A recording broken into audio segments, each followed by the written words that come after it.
Welcome to Live Breathe Film, episode 111. You're here with Doug and Murph, along with the return of JP, our co-founding member of Live Breathe Film. Thank you for joining us. Today's not going to be a typical episode because life has turned upside down for all of us since we recorded our last episode back in late August. Corey, who co-founded Live Breathe Film with the three of us, tragically passed away. If you saw our last episode, then you are aware of this, just from how we included some visuals at the beginning and end of the episode. But today, we're not going to be talking about anything currently related to film or how movies have been performing at the box office or anything of that sort. Today, we're just going to be talking about our friend Corey. So while we did officially start the podcast back in 2020, we actually gave it another go way back in the day. I don't know, JP, if you can remember, like, around when it was, but I do remember it was in not your basement, in Corey's basement. I want to say it was probably like 2010 to 2012, like around then. I think it was, somewhere in between, maybe even 2009 to 2012, something like that. Yeah. I think we were either just getting out of college or kind of, in between different states. But yeah, I remember it being, I thought it was maybe a break. Maybe it was like 2009, summer 2009. If we were in school, that would make the most sense. Because I don't think it would have been all the way back in 2007. So 2009 seems more realistic. But yeah, we gave it a shot then. This was back like kind of even in like the infancy of like podcasts. Like not many people were having, they're not like ubiquitous like they are now and everything like that. Like I guess you had like a few that were huge names back then who are still huge now, but it wasn't like you have a podcast and you have a podcast. But I mean that's still kind of like YouTube's pretty young back then, right? I mean YouTube's like kind of YouTube. I mean, I don't even know if people were on there. I guess they were putting them on YouTube, but yeah, YouTube's been around since we were in high school. So what, 2005? Yeah, this was December 2005, so basically 2006. So yeah, you're talking about after we were in high school. Yeah, I don't remember it too much. It was like MySpace when it was like the only thing when we were in high school. Or like weird niche websites that had their own media that they would put out. Like, can't think. We always used to go on one like First Period. I remember exactly. I forget what that website was, but I was just talking about we were all like in First Period together, senior year of high school, and just going on stupid websites during the year when, or a lot of the year when our teacher was out, absent, and well, on the old MacBook, were they or just Macs? Yeah, the Macs, the colorful Macs, the colorful ones, with the stupid bulbous monitors and the graphic design. You guys were the pros. Was Corey in, no, I don't believe so. He was in it. Yeah, he was in it, but he wasn't in like graphic design 4 like you guys were. No, I was in graphic design 2. Yeah, I think there was only 6 or 7 people that were in graphic design 4, and it didn't even exist. They created the class for us. Yeah, okay. But I was like 99% sure Corey was in it with us. So it was like basically all the usual suspects you'd expect from us in senior year of high school. For sure. So yeah, there wasn't a YouTube. But yes, people were podcasting by 2009 and probably throwing them on YouTube along with other random places, but there was no Spotify. Maybe they were throwing them on Apple. I think Apple was I think that was the first platform that I can personally remember for podcasts. Okay. But yeah, because I think it goes hand in hand, right? Because you got your iPods, podcast. True. And there was even, iPhones were out at that point too. So, maybe. So that was probably it. But people were doing it. So we're like, all right, we'll give it a go. We set it up in Corey's basement. We all got together at like a table. It was definitely you, me, and Corey. There was definitely a fourth person there. I don't Doug, you don't remember it being you? I don't think it was me. I might have been in Florida for that. Because I took summer classes in 2009. You took okay, yeah, because you went to. Oh, that would make sense then. Yeah, because you started law school at the beginning of '09, so, and to catch up, you did summer classes. Got it. So yeah, that probably then maybe Rob was just hanging around. I seem to feel like it was him. Yeah. But yeah, we gave it a very. We were like, all right, well, this is a small market. Let's try to get into this. We'll just be BS talking about movies, and we had I guess, some sort of a recorder in the middle of the table. It was a pretty nice recorder. Corey was generous enough to go out there and just dive right into the deep end of like a $300 recorder. I think we had one microphone. I think we either had one microphone or a microphone. There was definitely just one microphone. I think we used the Rock Band microphone. Wow. It would make a lot of sense at the time. We played a lot of Rock Band. Yeah, we were playing Rock Band solid, like, I guess, for about 2 years straight, like a lot of it. Yeah. So yeah, that would line up. Okay. So we gave it a go with that. You did the $300 recorder and then Rock Band microphones. Hey, I mean, we were poor college students at the time. We needed to cut corners, and you could only get Corey to buy so many gadgets at a time. Yeah, exactly. I mean, the fact that he would go in immediately on the big high-end recorder says a lot about Corey. Because if we got a hobby that we wanted to do, it very much included a high-end item immediately to make sure we made it as like strong as possible. Didn't he buy a camcorder when you guys were going to record your movie? Yeah, like a really nice one. I forgot how much money he spent. It was definitely over $1,000. Yeah, we had to, and we had just, I don't even know if we had finished the script. No, we were nowhere near it. We had only just started it. Okay, yeah, we were a couple pages in, and Corey buys a camera for us to film it.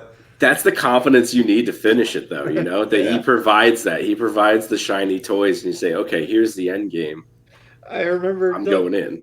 Doug, your brother, I think, even was like, Corey, do not buy this. And this is like a younger brother, like 5 years younger. So like maybe he was probably in high school at the time.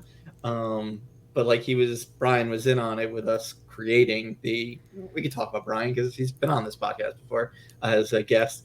Yeah, he came up with the concept for the ridiculous movie that we ended up writing, the screenplay we wrote. And yeah, JP, like you said, like him putting together, like him buying the camcorder for us, which was like a huge deal back then, probably helped with us actually completing a first draft of that script. Because we did do it over the course of a semester. But yeah, no, it was well over $1,000. Like this was before you could like literally shoot movies with an iPhone. Yeah. And he, I guess, went to some like some sort of probably went to B&H or something, or the one that's down on like 46 or whatever. Yeah, what was that?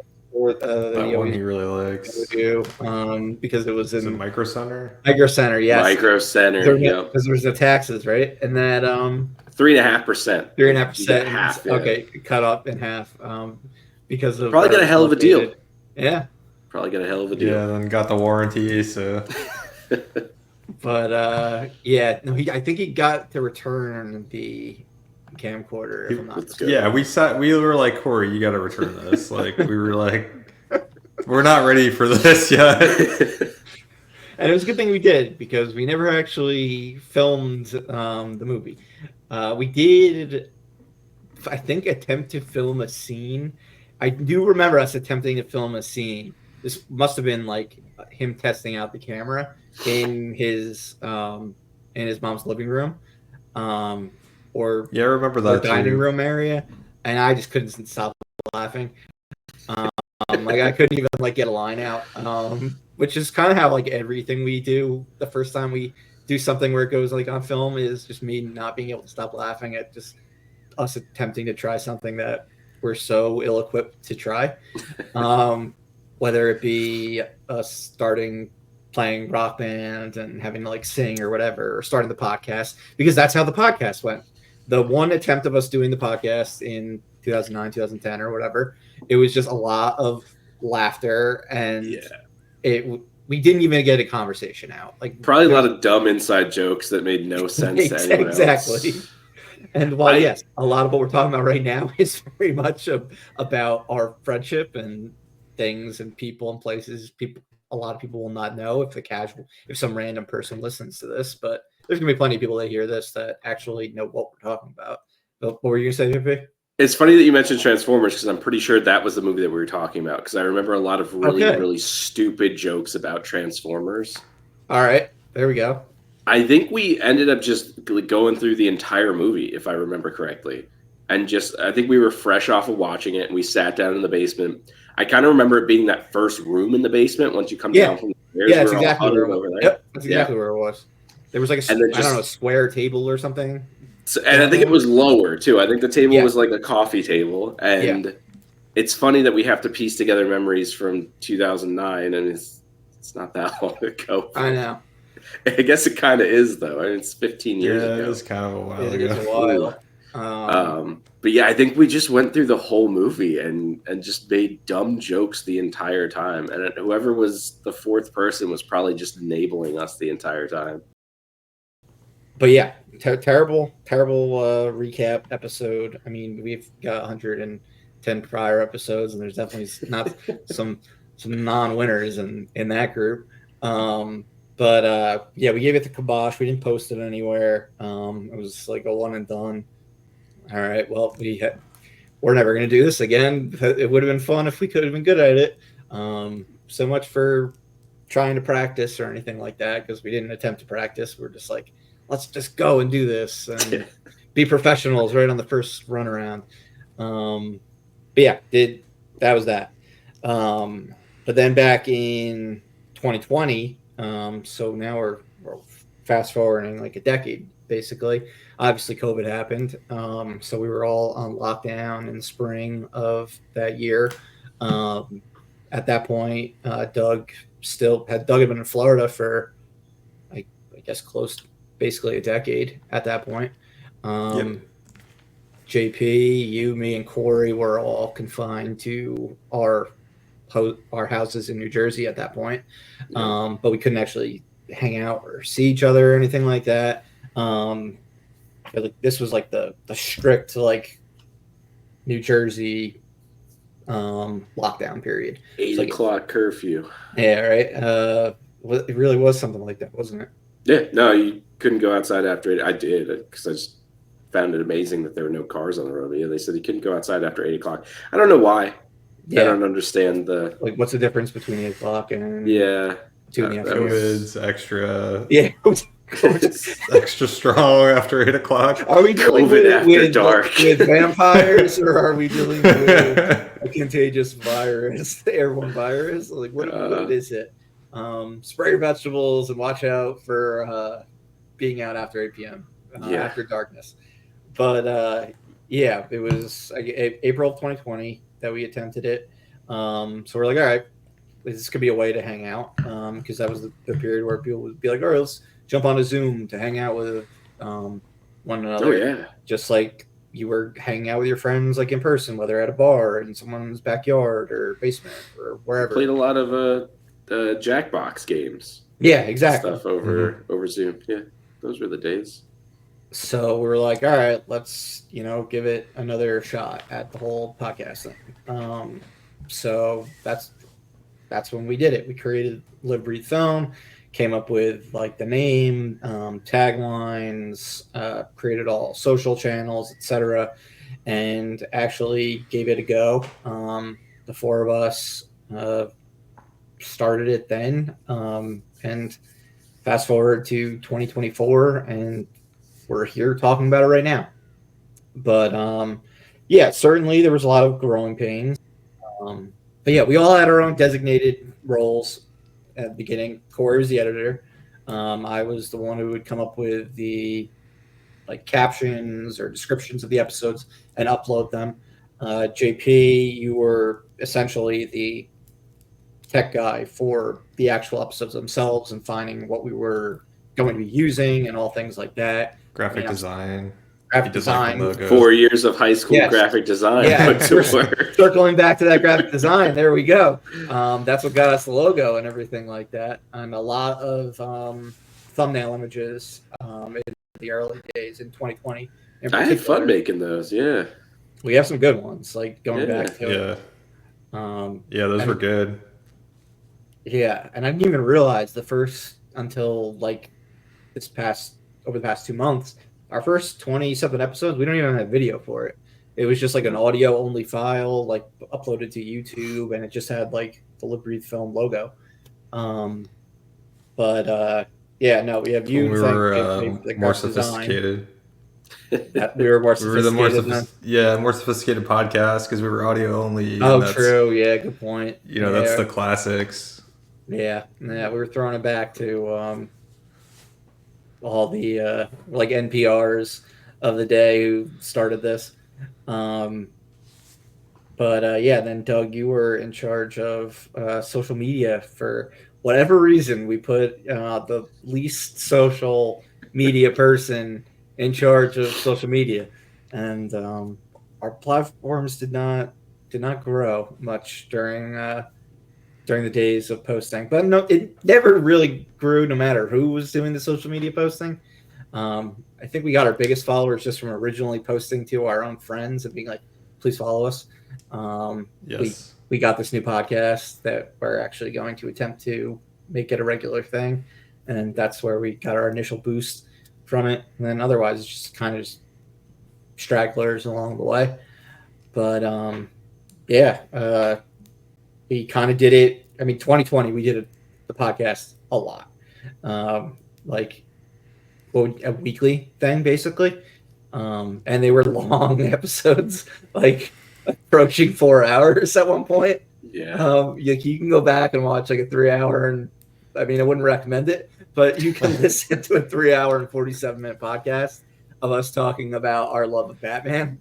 Like, I mean, that may have had something to do with why we didn't like have a meteoric rise. Yeah, we were like, I don't know if I want to listen to a 4 hour podcast. Yeah, we were not about brevity. It was just talk. And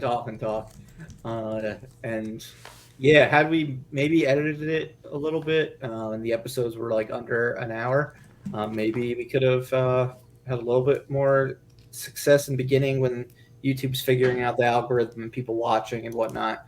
But either way, it was just a fun way to bullshit during COVID.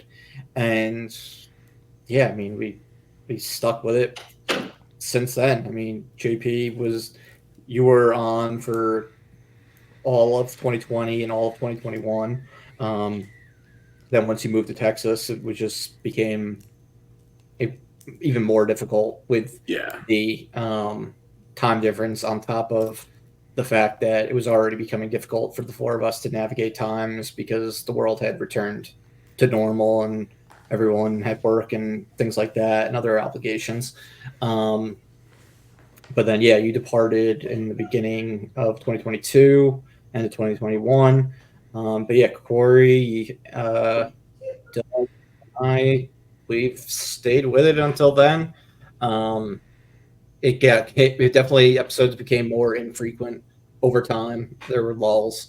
But then, yeah, over this past, I guess, summer, we kind of had a resurgence of actually like started doing them in the mornings on the weekend and had a lot more success with like doing them like every other week on a routine, with the exception of then finding out that Corey wasn't a fan of recording on the Saturday mornings or Sunday mornings, which he neglected to tell us ever. We've only found this out over the past 2 months, but it was we had like a conversation about it. We did it the one time because it was just the only time we could get it to work, and then we were like, I think Murph, you were like, I like mornings, better. Does that work for everyone? I was like, yeah, that's great. Mornings, it's easier without work. And then Corey was like, yeah, mornings are good too. And like we all kind of like had this agreement before we moved to mornings, like, yeah, we're gonna do mornings on the weekend, and everyone was like, yeah, let's do it. But then, yeah, we had that agreement, but then it kept going. Like the mornings started getting later and later, creeping, and like I was like, all right, this is gonna become a problem if the mornings turn into after. Like we're still on at 1 o'clock in the afternoon. Like we can't be doing that. Like people want to start their like Saturdays, or Sundays, or whichever day. Most of the time it's Saturday. So like I talked to Corey privately. I'm like, hey man, I think it's going to be a problem like with Doug if we don't actually like get this going like at 9 a.m. around 9:30 and stop by like noon at the latest. Every time he's like, okay, yeah, totally, I understand, like no problem at all, no problem at all. And then yeah, we find out in the past 2 months since the last episode that it was in fact a problem with Corey, and you can go back and watch.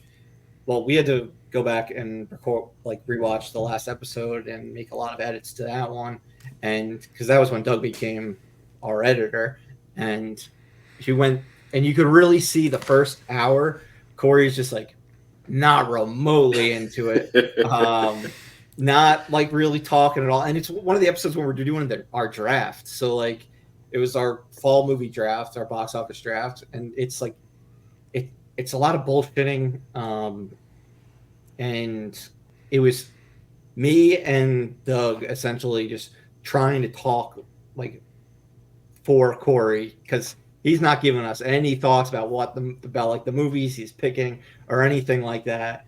But then yeah, you see him have like his like second coffee or whatever, and like he perks up during hour 2, and it ended up being a 2-hour episode. And like yeah, he's like completely different person, like wide awake. So yeah, Corey, not a morning person, but an agreeable person. He will agree to do what needs to be done, despite it being something that he really does not want to do. It was like, oh man, I gotta wake up. This is what we're hearing now from his fiance. Is like, yeah, he did not want to get up for those podcasts on the weekend. And you can definitely tell. Some days it would be like we'd get a Friday night, like, yeah, I don't know, I'm like kind of not feeling great. I'm not.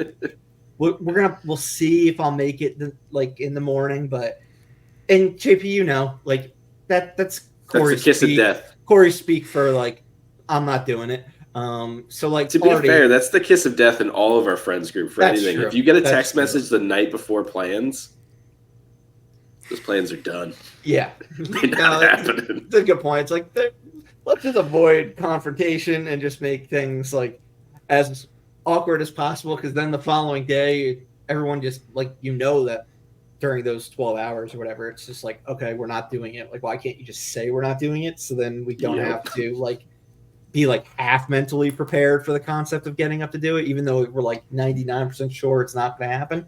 Oh yeah. But yeah, that is how our friendship ultimately works. Not just Corey, but as a whole. Yeah. Yeah. One thing that's crazy is I was thinking about, like, we did 100 episodes, so this is episode 111, like I said at the start. So Corey only didn't partake in one of the first 110 episodes we did. He did set it up because this was the point, JP, you had left. So he was in charge of the tools we were using or whatever. Because we had switched programs because you'd come back for this episode. It was you coming on and Doug's friend Henry to talk about Better Call Saul.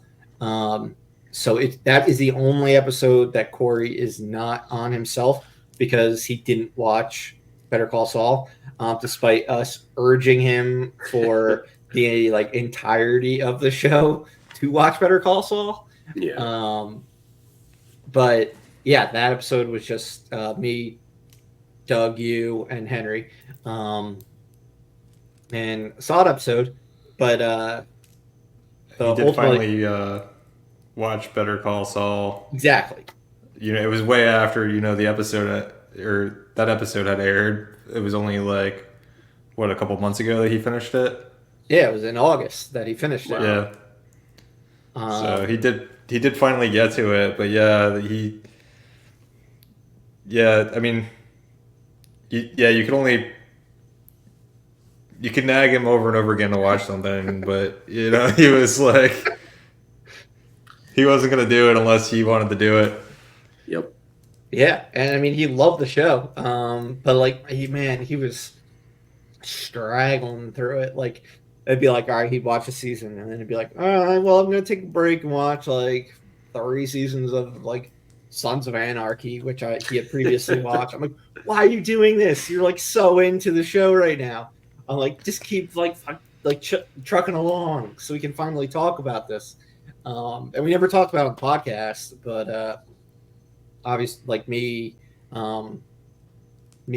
you, Doug, and him talked about it quite a bit.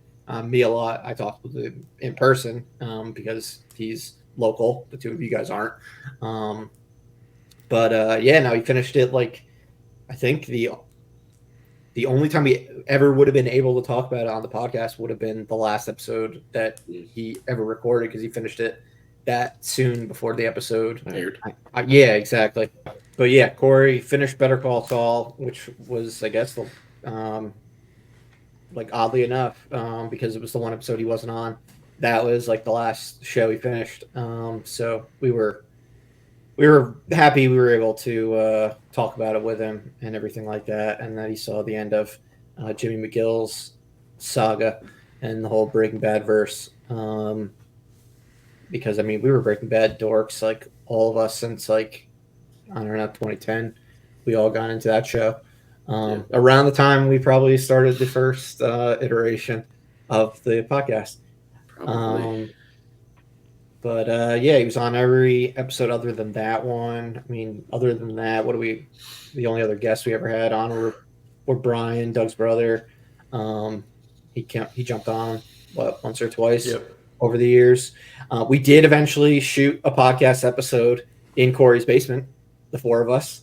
Yes, we did. It was like the Thanksgiving episode. Yep, during COVID in 2020. It was the one episode of the show that we ever did live, recorded live with the 4 of us in one room. We've never recorded one other episode with even 2 of us in the same room, other than Doug, your brother, being on the same screen as you for like 1 or 2 episodes, just jumping on for a quick sec. Or a segment. That must have been whatever. Was that audio only, or did we somehow figure out how to do? We recorded for that. Yeah, no, we figured out how to do video.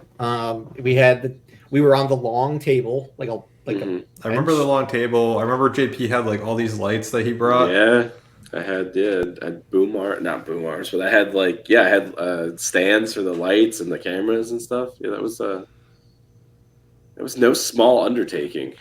No. It definitely I remember I was impressed with like how much stuff you brought to Corey's basement to I got a little bit of Corey in me in the fact that I'll buy some really unnecessary, useless shit on a whim just because I want to do something. I think some of the bigger ones are for VR because I used to have to put the base stations up, so I used to have these big retractable poles for the VR stuff. But yeah, I had a lot of lights, a lot of all that kind of stuff. But yeah, that was, I guess, the first time that everyone was in New Jersey after COVID or during COVID. But we were like, fuck it. Like, it's the holidays. We want to, like, do other stuff, and let's do it. But, yeah, that was the only one where we were all together for it. And while it was definitely an undertaking, and it probably looks ridiculous, going back and looking at that episode, I'm going to have to, like, do that at some point in the near future. I'll remember it being a lot of fun. And it came right after us doing like our goofy Halloween episode where we like all dressed up in costume. Which that was a good episode. That was a fun one too. I forget what was everyone? I was 13 or 11. 13? 11? No, 11. You were 11. From Stranger Things. I had my Batman cowl on.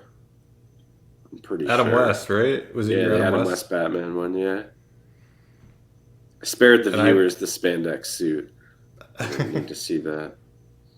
I just had like a stupid. You know, we would have had so many damn followers if you had worn the spandex, JP. I don't think you would want those followers. I was in a lot better shape when I wore the spandex suit the first time. Definitely not COVID body. What were you, Doug? I just threw the Batman mask on, but like you just had the Batman mask on too. We had two. It was more of a traditional, like the newer Batman mask versus the Adam West. that JP had, so it was different enough. And then Corey had some like goofy thing Anime on his thing? head. I'm also seeing on our episodes, this was 3 years ago, so probably the beginning of 2021, long-awaited sequel wish list. We have Beetlejuice listed in the title. That actually Wow. did happen in September of 2024. Whether we still wish it happened or not, up for debate. But that is something that happened. I think we maybe all picked a movie. Corey definitely picked Kill Bill. That was in the title. I'll have you know, we only lasted 25 minutes wearing masks. They all came off. We gave up. That. We gave up fairly quickly. Yeah. Okay. That was definitely a fun one. Was that also the same episode, JP, where you were telling like Halloween, like urban legends, or was that a different Halloween episode?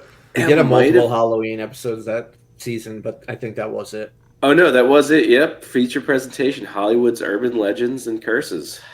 Yeah, and that was like during the year and a half where we kept talking about our anticipation of No Time to Die, and it just continued to get pushed back and pushed back. I'm seeing one of the our most anticipated films of 2021, and we got Daniel Craig on there as Bond. Yeah. I'm seeing Best Shows of 2020. I'm seeing Better Call Saul right on the thumbnail. Oh, what about the one where everyone had to film a picture of them being pissed off? I still have those floating around on my phone, and I think in my Google Drive too. That was a good one. The airing of grievances. Yeah, that was a fun one. I forget what everyone's grievances were. So the Snyderverse, I'm seeing Avatar, Harry Potter, and Empire Records. Those were the four. Oh, Empire Records. Oh man, that's ridiculous. Gonna have to go back and watch that sometime. So yeah, that one was a fun one. Going back to the Batman one, that was a lot of fun just because it was our longest episode ever, even though like it got dug in a lot of trouble after because it went on so late. And it was like the second episode in a row that exceeded like 3 hours. It was almost the end of Live Breathe Film. We started so late that we'd be going till like 1 o'clock in the morning. Yeah. Some of these episodes. I'm saying 3 hours and 38 minutes was the Batman episode, and we followed. And this was like a Tuesday. It wasn't even like it was like the weekend or anything. Some nights I'd go through a couple different alcoholic beverages as well on a Tuesday night. And you could see us trying to get the episode lengths down after that one. Like the following one was only 3 hours. I think we had a meeting about that. Like we all got together and we had to talk about it. I'd start like having to text everybody being like, wrap it up. Yeah, like you can see we went from 3 hours and 38 minutes for that one. The following one was 3 hours and 3 minutes. Then 2 hours and 56 minutes. Then 2 hours and 36 minutes. 2 hours and 23 minutes. 2 hours and 15 minutes. And then it rises back to 2 hours and 55 minutes. It only lasted for like a month and a half, 2 months. It was a good month and a half. Yeah. We tried. But yeah, I mean, once we were talking movies, and you couldn't shut us up. Like we really would just go on and on and on. Which again, the podcast eventually we gave up on the concept of like gaining followers and stuff like that. We were very much like, okay, yes, we have this James Bond episode that for whatever reason has 14,000 views. Right. But that from back in 2020, I believe. Yeah, I don't really understand why that episode. I think it's the art really that gets people to click on it. Yeah, maybe? November 9th, 2020. 14,336 views. Makes no sense at all. But besides that episode, we just accepted like this podcast was just for us hanging out. It was just an excuse to BS because we essentially did on this program with a little bit of like moderation what we would do when we were hanging out in person. Whether it was when we were back in college, drinking in Doug's basement or drinking in Corey's basement, or drinking at the airport, visiting Doug, having a conversation with the bartender about Batman. Yep, facts. when Doug was in law school. But yep, that was absolutely the case. I mean, going back to like our entire friendship, long before Doug was part of the group, long before we were in high school, because I mean, me, JP, and Corey go all the way back to elementary school. Like I had first grade with Corey, kindergarten with JP. I don't know, JP, when the first year you had with Corey It was either kindergarten or first grade, because I still remember going over to kind of his first house and hanging out, and it was first grade then. Yeah, he wasn't in our kindergarten, so the three of us were then in first grade together. Okay, cool. And then yeah, Doug, we met in middle school. Officially kind of just joined our ragtag group of misfits like the end of high school. But I'd say, Doug, you were like, we were friendly and everything prior to that, sure. But yeah, you'd say you like really like kind of became friends with Corey, JP, and myself at the end of high school, going to college, where we'd hang out outside of school. Because I definitely remember us having. I'm sorry, I'm not even going to let you speak. I very much remember us senior year of high school, you, me, and Corey having gym together, and like being like, all right, Doug, like, you want to be like in our like house that we rent for prom and everything like that, and yes. So like that was once we got to that time of high school, like you were like firmly like started being like in the group. Yeah, because then me and JP went to school together for a bit, college, and then I went back home and we went to school together, Doug, and then Corey came back at the same time. So then, yeah, that's when we started hanging out a lot in your basement, and JP would be back regularly from school, whether it's we're bullshitting about movies or TV shows or playing Rock Band or getting really drunk. Because we did that quite a bit. And like you said, JP, I think you were the one who mentioned it when we were doing the podcast in 2020, like we'd be getting drunker and drunker as the episodes would go on. Yeah. You could also progressively, if you go like episode by episode, you can watch me getting fatter and fatter throughout the pandemic. I think you could probably do that with all of us. I mean, I ate like it was going out of style. That. But yeah, man, we had it was like I said, it was like recreating like our hangouts from really like around like that college time in Doug's basement or Corey's basement, or even dude, outside the movie theater. How many nights that we would just sit there for an hour and a half outside of a movie theater after we were done with a movie, talking about stuff, freezing our asses off because it's winter in New Jersey, and just talking about what we saw, whatever previews looked stupid or something, or what was coming up next week, and we'd always just kind of be sitting around the cars in the parking lot just talking about that for forever. And that was kind of, we would do that every single week, especially when we would go to movies every single week. Yeah. I mean, you can go back to even before we had cars and we were doing that. Like, we were going to see, I don't know, Catch Me If You Can, for example, and seeing it on, like, I think it was like the day after Christmas one day before we had cars, and we'd just be walking around in, like, with the snow all around us and just be talking about the movie and being like, oh, this movie Old School looks really cool. Like, saw the trailer to that, and talk about Catch Me If You Can, and talk about other Spielberg movies and other Tom Hanks or DiCaprio movies. Sneak into Talladega Nights for 10 minutes and then say, shit, we got to come back and see this now because it was hilarious. Yeah. When we went to get to see Snakes on a Plane, we were like, oh, yeah, Talladega Nights looks dumb as hell. And what were we thinking? Because, like, we all loved Anchorman, but we're like, no. Yeah, it did look dumb. But, and then, I mean, there was a lot of midnight movies with the four of us. But all right, if we're talking about midnight movies, we have to, because we talked about this fairly recently, Doug, when I was down in Florida, when we saw the Simpsons movie. Oh, God. All right, and JP immediately knows what I'm talking about. So it was the three of us, Corey and Rob. We saw the Simpsons movie. JP, can you remember what like sparked like some sort of an argument with Doug and Rob? And this is what Corey's our driver for this. So we I get think out it of was the me. movie at 2 a.m. All right, so you instigated a little I think so, because I think I took the front seat after someone called shotgun or something. It was about bitch seat. Yes, I knew it was. Yeah. I knew it was something so stupid.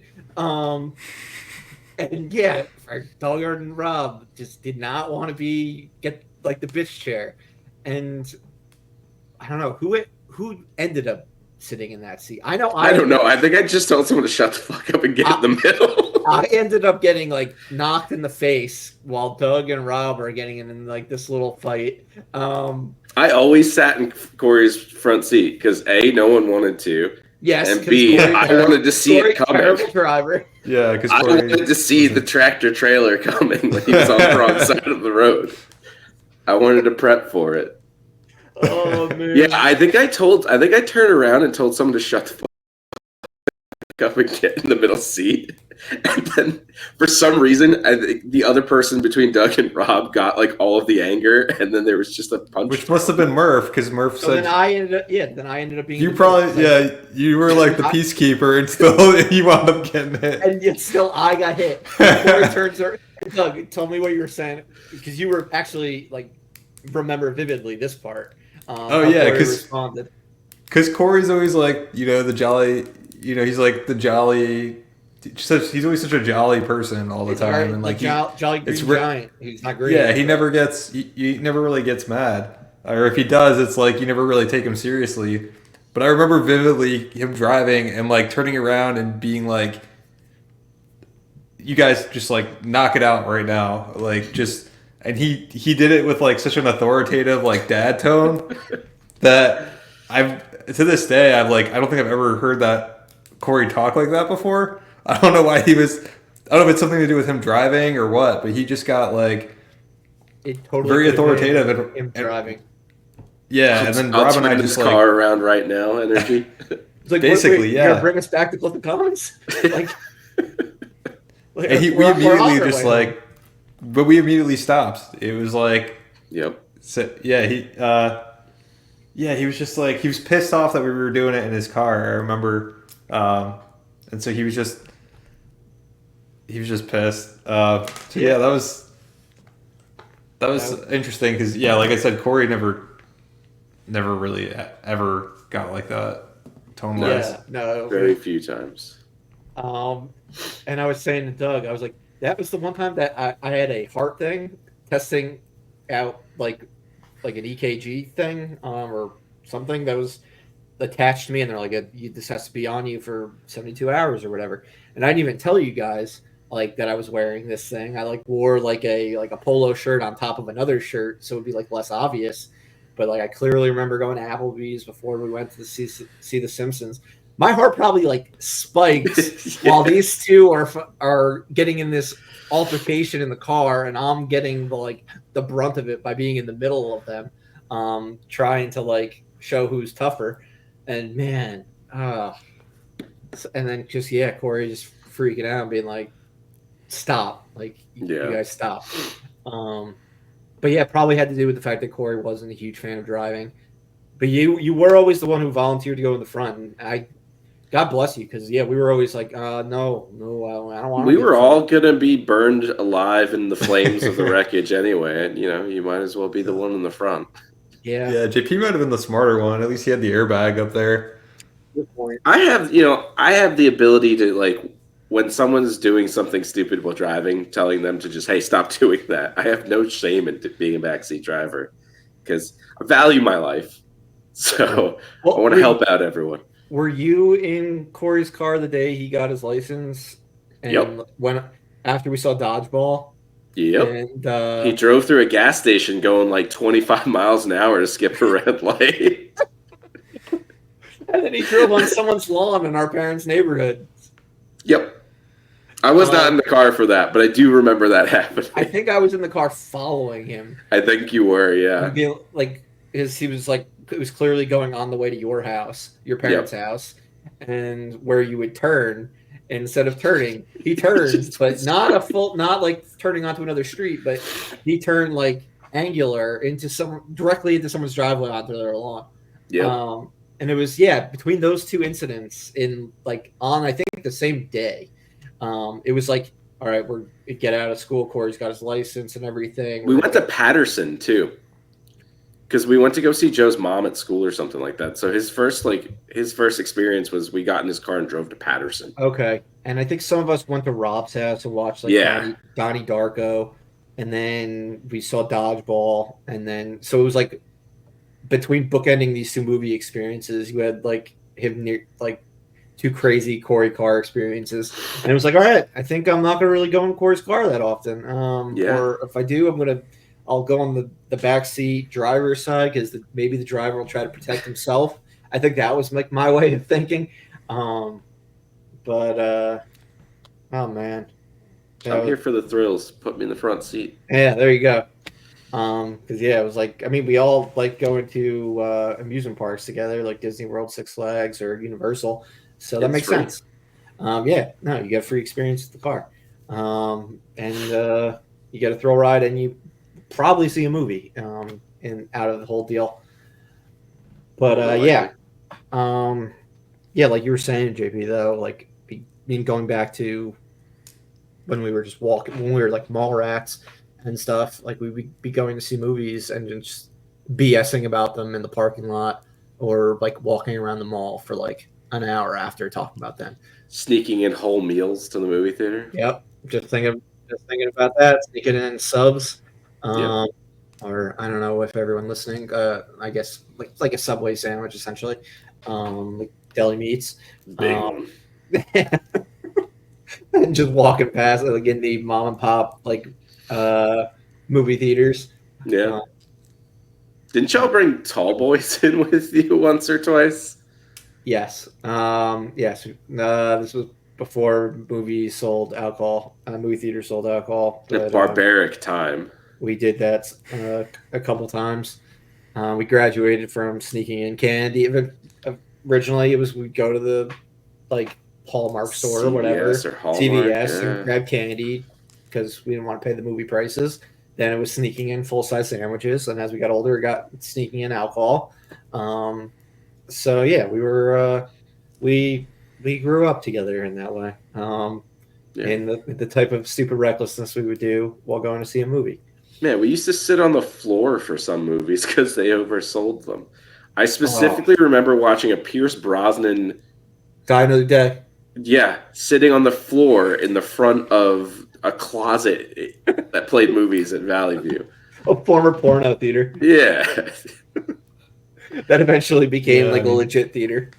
Yeah. I remember sitting watching on the Die floor. Another Day. Yeah, it was really bad. On top of it. Like, how do you oversell tickets? It's such a small theater. But probably because they let people in without tickets because the people that were running it were high school students. Yeah, good point. I mean, we knew a lot. Corey worked there at one point. He sure did. We knew a lot of people that have worked there at one point. Yeah, my brother, my neighbor, Sam, Sam's brother. A lot of people worked at that theater over the years. So that was a good one. Another good one at Valley View was not a good one. It was kind of fucked up. We were going to go see Master and Commander, the Russell Crowe movie, and I don't know why we didn't end up going.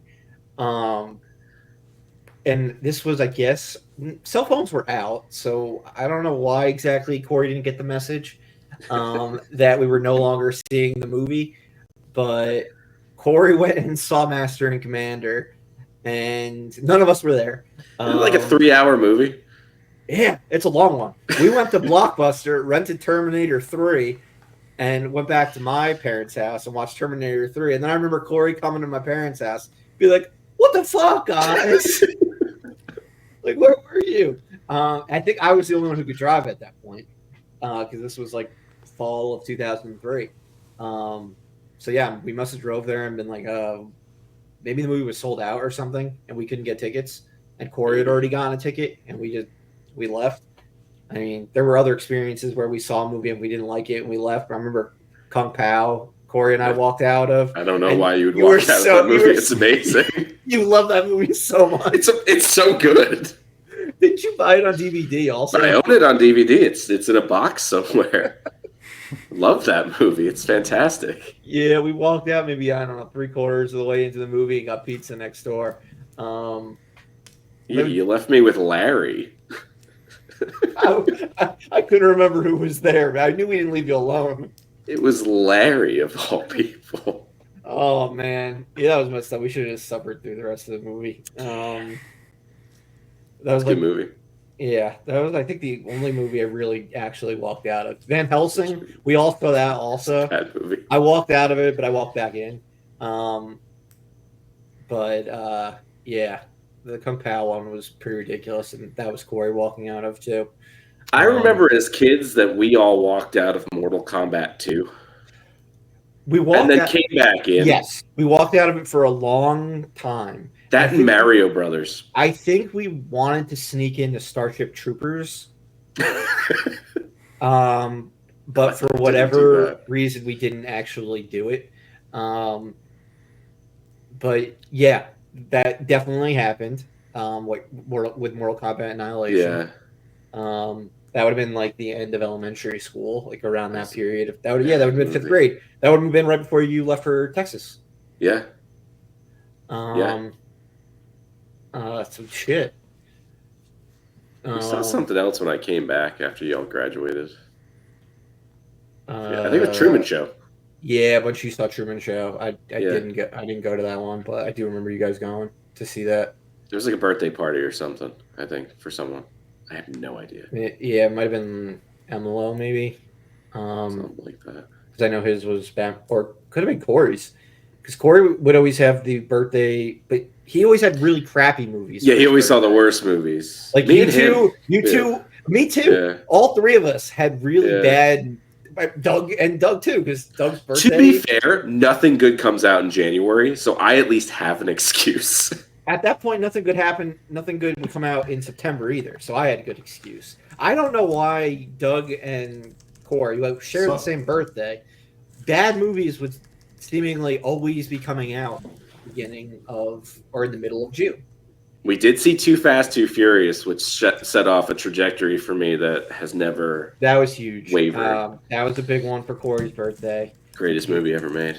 I was looking back. The first movie I ever saw with Corey in a movie theater was The Flintstones for his birthday. Which, bad movie.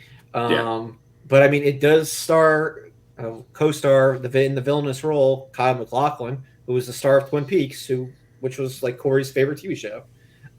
Eventually, terrible TV show. So that's pretty crazy. But yeah, I mean, we saw movies like what do we see? Like Wind Talkers for his birthday. Oh goodness, yeah, we did. Yeah, we saw Too Fast, Too Furious, which I mean, obviously the Fast and Furious movies have played a huge part in all in our friendships. I was gonna say all of our friendships, but Doug just like pretends those movies don't exist. Yeah, I stopped after Too Fast, Too Furious. I mean, when it peaks, you know. You know when to get off the roller coaster. Yeah, I'm trying to think of some of the other ones that we saw. Dude, Wind Talkers was one of the Wild worst Wild West was one. Wild It was me, Corey, and Andrew Miklos. We saw that for his birthday in 6th grade. That was a terrible one. That was such a bad movie. But you guys would have Batman movies come out a lot by your birthday in June. Because like Batman Begins, which was a midnight movie, came out June 15th, our senior year of high school. It wasn't like a birthday movie. Like we didn't go like as a birthday gathering, but we saw the midnight showing of Batman. We saw it like 4 times that weekend. Yeah, no, that's true. So we did see it on Corey's birthday. Oh yeah. And yes, Doug, it did come out on June 15th, 2005. I don't even remember that. Batman. It was the day we graduated high school, right? It was like a week before. Was it a week before? Okay, so because we went back after we graduated high school. in IMAX. In IMAX, yep. I remember that. Yeah. That was like the first time ever seeing like a real movie in like a real IMAX theater, not like a Limax one or anything like that. It was before IMAX was like a huge name. It was before Christopher Nolan shot anything like on IMAX cameras. Let's not pretend like we didn't spend all the time at Liberty Science Center watching Good IMAX point. in the dome. Yeah, you and Corey were seeing Liberty movies in the IMAX dome at Liberty Science Center all the way back since elementary school. So touche. And then we saw what Dark Knight Rises there, and my knees were dislodging themselves because it's actually made for children, and it's really difficult to sit in those chairs for too long. You could remember this. I should have texted you when I was in Florida. Doug went to the dine-in theater to see Dark Knight Rises with us, right? Wasn't it the three of us and Corey? Where the hell did we go to the dine-in after doing a fantasy draft in at Barty's? It was AMC in East Orange. I don't remember going to that. I don't know if I was there. God damn it! Why can't you guys remember this? I don't know. It's totally happened. I swear. We even did. We attempted to go see it before that another time, and the theater was closed or something. Like they were out of power because there was a hurricane in New Jersey or something like that. I don't remember that at all. It happened. I swear. Making up memories. I know. It was happening. I went to that theater a lot. I just don't remember. It was the first and only time I've ever. Well, no, I've been to an AMC dine-in twice, but it was the only time I went to that one. It was the first time. It was my brother's birthday. We did the fantasy draft at Barty's. But your brother wasn't there, right? My brother was there. It was definitely the three of us and Corey. I mean, we saw Dark Knight Rises so many times in theaters that it's forgivable if you don't remember it. We did see it a lot. Like we saw like the trilogy. That's the only one I remember. And the Liberty Science Center one you remember. And the second one that I remember that I just talked about. Yeah. Yeah, totally. Yeah, I don't overly remember that. Was it? But it's possible. Was it the one with the? Because they had the reclining. So yeah, that one had reclining seats in some, and then really old crappy seats. We saw it in the reclining seats. Reclining seats. So Corey couldn't do his thing. Yes, really. The classic moving forward. Classic. Corey. Get you into it. I guess what really stopped it was reclining seats. Like I can't like remember when he stopped doing that, but he did that for a long, long time. I mean, still, yeah. I mean, I don't think I was still going to movies with reclining seats with everyone. But I can remember like they only became a big deal like shortly before COVID. Right. Yeah. Because then they all moved to that. Yeah. Shoot, even the tiny theater I had down the street from my house had reclining seats, and then they closed because they spent all their money on reclining seats and not getting people into them. But yeah, I can't remember that Dark Knight Rises. Okay. But yeah, the Batman movies were regularly June movies, like right around your birthdays. We definitely saw Batman Forever for Corey's birthday once. I very distinctly remember. Or Batman and Robin. Batman and Robin we saw that was Emilo's birthday. Okay. Batman Forever came out June 16th. I saw that with Corey and Corey's dad. Yeah. At Preakness the second time I saw it. I very clearly remember that. It was like random ass movies I remember seeing with Corey and his dad. The Grinch was one of them. Terrible movie. Batman Forever, also a terrible movie. But, yeah. Corey loved Val Kilmer as Batman, though. Oh, loved him. Would defend him. Yeah. At every chance. To the end. Do you remember that one time we were at Brooklyn Brewery and we were at the bar next to Brooklyn Brewery and like Corey's on a passionate like defense of Batman Forever with like the bartender there? No. Oh yeah, it was like Batman Forever is a great movie. But yeah, it's not. And that was a cool bar because you could tell them what movie to like put on.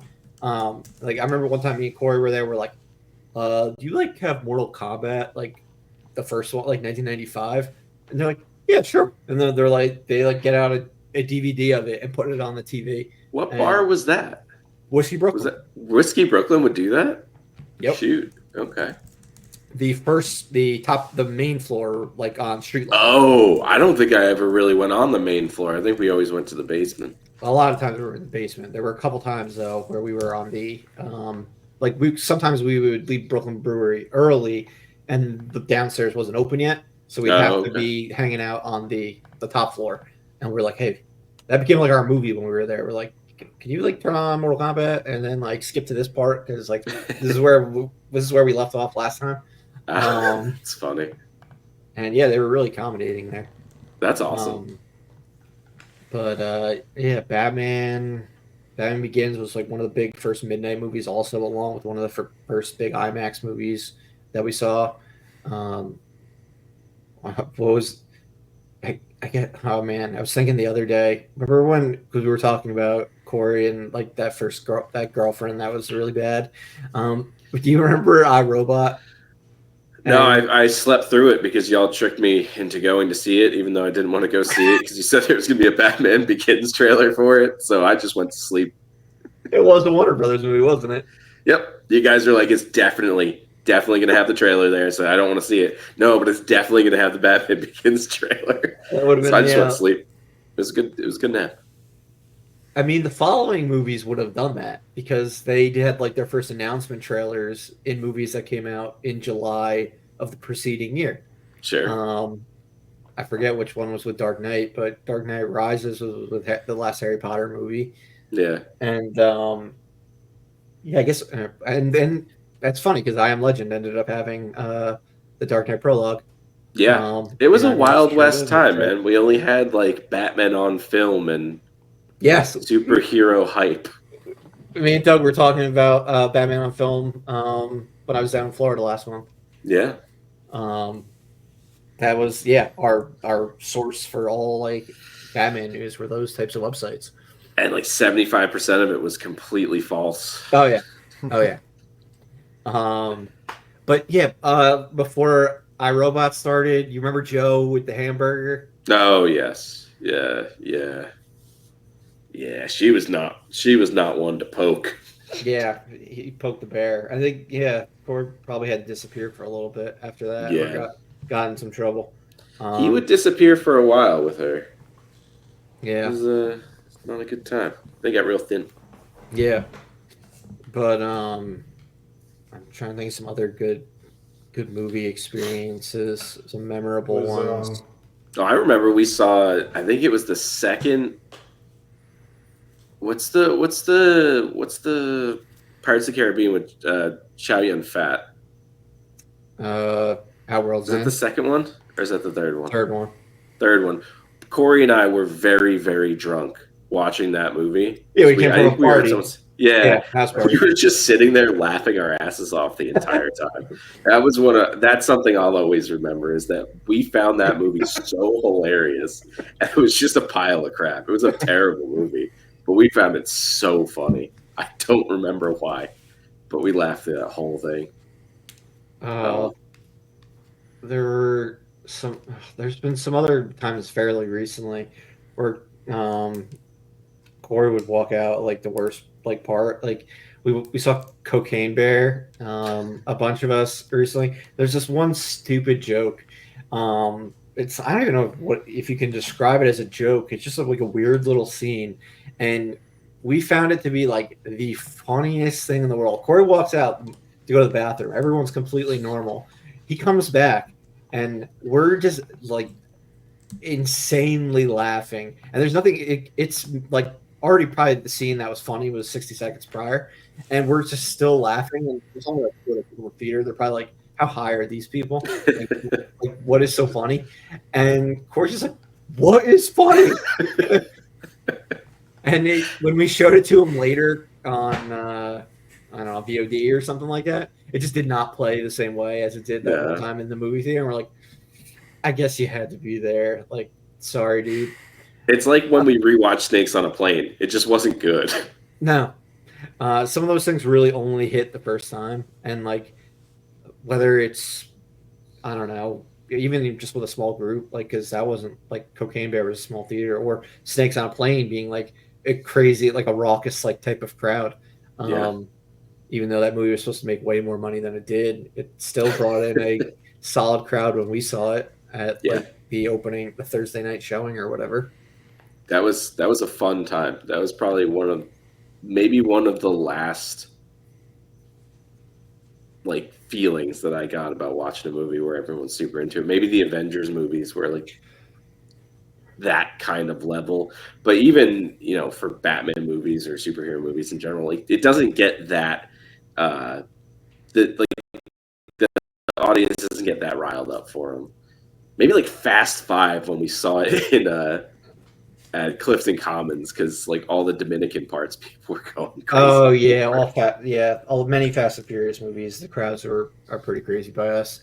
But yeah, Avengers Endgame, great point. That was me and Corey saw that, and then his buddies Ryan and John were a few seats over. We couldn't get seats next to each other, but that was the craziest crowd I've ever seen. And I was like one of those crazy people. I'm like fucking hitting Corey, like, oh my god, like Cat picked up Mjolnir. Like this is insane. Like I don't know. I've never been like that in a movie before.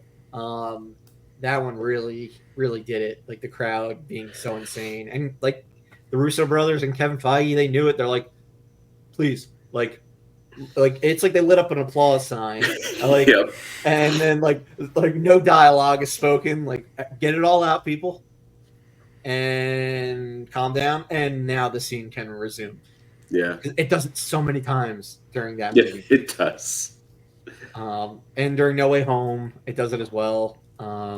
Yep. Nothing really since then. Ryan Reynolds can't stay quiet enough, so they couldn't really do it. Like, nope. I know the honest trailer for Deadpool and Wolverine makes it seem like there's lots of like hold for applause. They even make that hold for applause joke, but I didn't like feel like that really did it in the same way that Avengers did it. Like, no, because he doesn't shut up ever. Yeah, exactly. Like I remember like everyone being super loud, Corey being super loud, like freaking out during all the cameos this summer. Or not even cameos, but like kind of like meaty roles for supporting. Yeah, like I miss so much dialogue because people are just like laughing their asses off still, or like clapping from whoever pops up or whatever. Yeah, no, definitely for sure. I watched that a couple weeks ago for the first time. So, yeah, no, I definitely have to watch it again now that it's available at home. But what about when the four of us went into the city to see Christian Bale and Christopher Nolan? Yeah, I was thinking about that. Oh man, you should have brought it up. Continue then. You talk. Oh no, I just remember we left at like the crack of dawn, right, to get on a bus and go into New York City to go see Christian Bale and Christopher Nolan talk about The Dark Knight before The Dark Knight had even come out. I think the movie premiere had been the night before.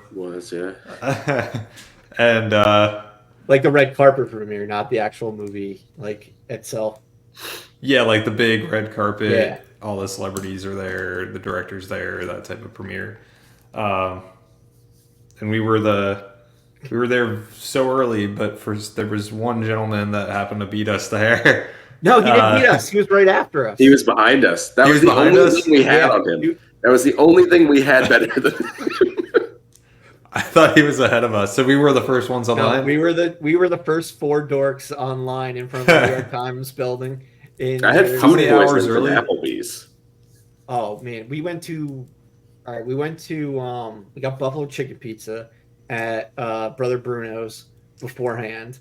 Yeah. I definitely was a mistake. Dude, I was suffering. We had Applebee's the night before. I had like low grade food poisoning from that. Yeah, we must have been in the city by noon. We probably got like Brother Bruno's like at like 11 a.m. and been in the city by like 12:30. Maybe let's call it 1 o'clock. Yeah. So this is like 5-6, probably like what 5 hours before the event, 6 hours before the event. Probably because it was still light when they started. Yeah. So summertime, yeah, probably like 6-7 o'clock it would have started. Yeah, and we thought like maybe they'll show us the movie like after, like we had like that sort of faith. Yeah. So like it wasn't so late where that couldn't have happened. Um, so we were there so early for that, and I mean we got front row seats. Yeah. It's into well, I'm going to say Bale and Nolan talked. Bale did not talk much. He was a grumpy Gus during the conversation, and Head was shaved. I remember because he was filming Terminator. It was right after he screamed at someone on the Terminator. Yeah, the leaked scream hadn't come out yet, but it was definitely like probably had happened because once the scream came out, we're like, oh, okay, it makes sense why he was so like seemed like he was in such a bad mood when we saw him in the city. Yeah. But yeah, this dude behind us in line, like he was just telling us like every cool story in the world. He's like, "Oh, here's photos of me at like Skywalker Ranch." He's like, "Here, yesterday I just happened to like find a ticket to the Dark Knight premiere. Like me and my girlfriend, like the after party.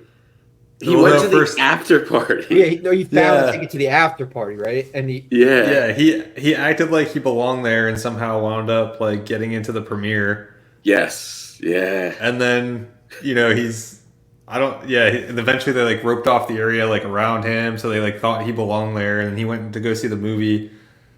And so he got to see the premiere with like Christian Bale and Christopher Nolan and like everybody in the orchestra. Like probably Hans Zimmer was there. Yeah, probably. And he went on this crazy, and then he found like I think it was a Joker card or something. Yep. And it was on the floor, and it was like a ticket to the after party.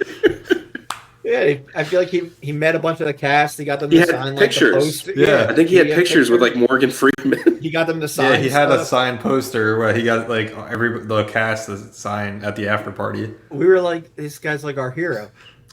He's like at the movie with like or at the talk with like his hot girlfriend or hot wife, and we're like aspiration, it's like this is who we aspire to be one day. He's doing all this cool stuff. Like it's like, yeah, this is with me. Like I feel like he was like, oh, this is me and Christopher Lloyd. Like showed us a photo. Oh yeah.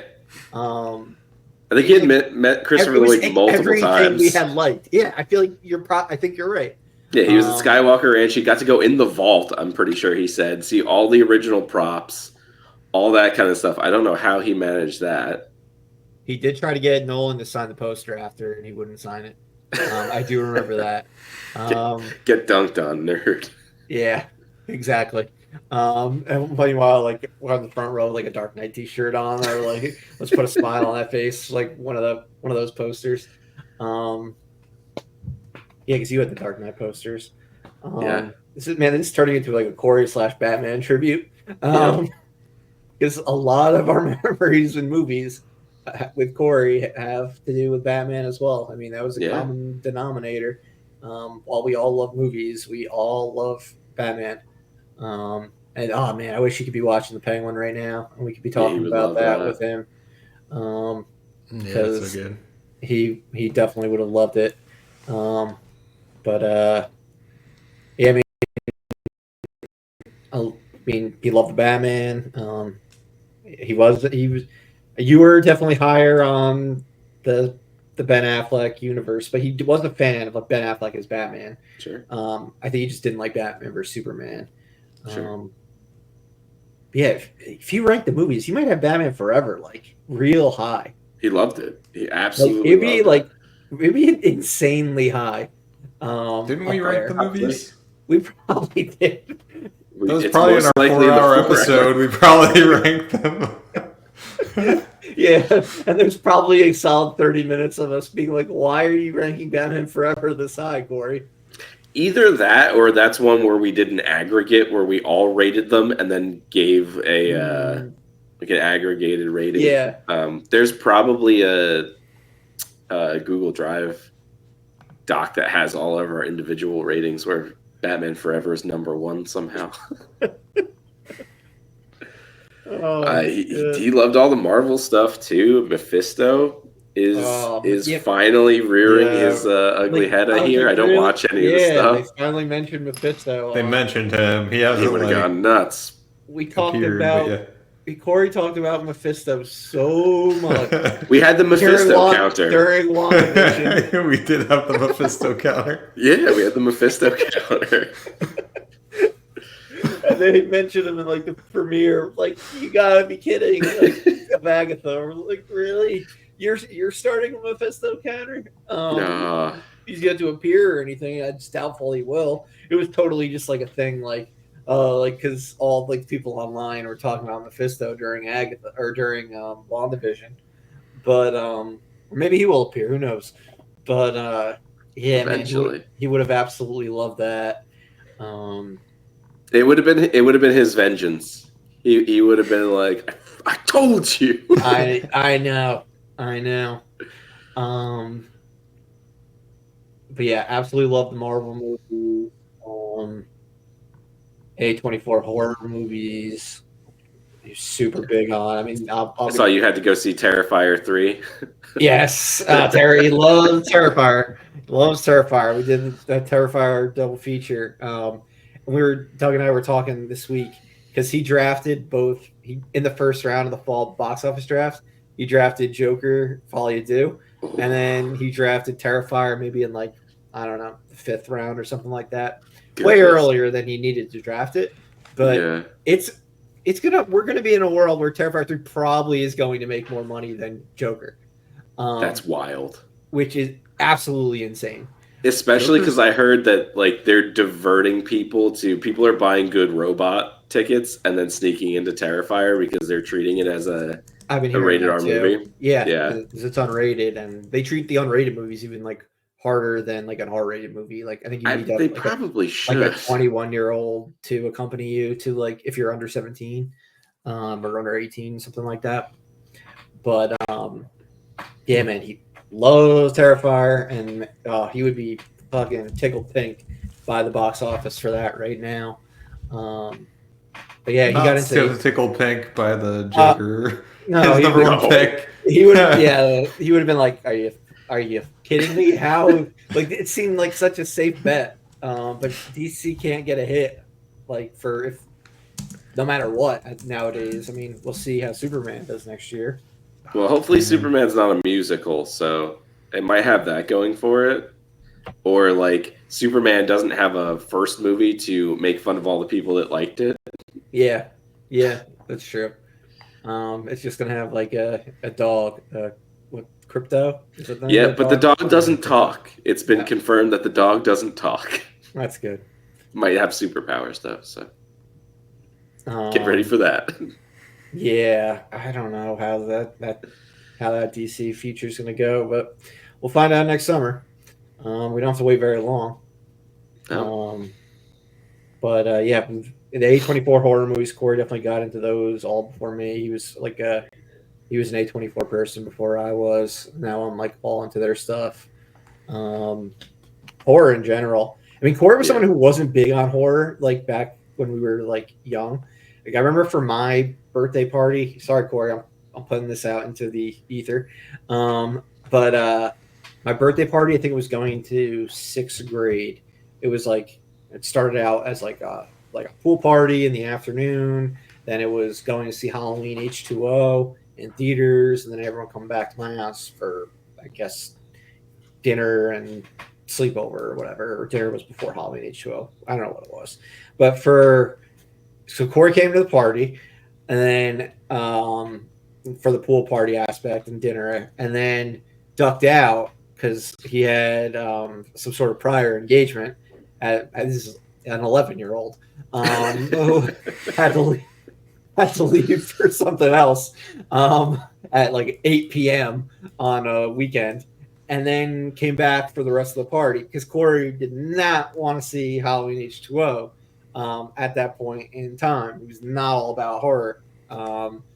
But yeah, now like he's like the guy who's like Terrifier, like the goriest like things in the world, like these Splatterfest movies, and the most obscure horror movies I've ever heard of in my entire life. How many podcast episodes did we do where he'd have his favorite movie of the year, and it'd be some horror movie that we never even heard of?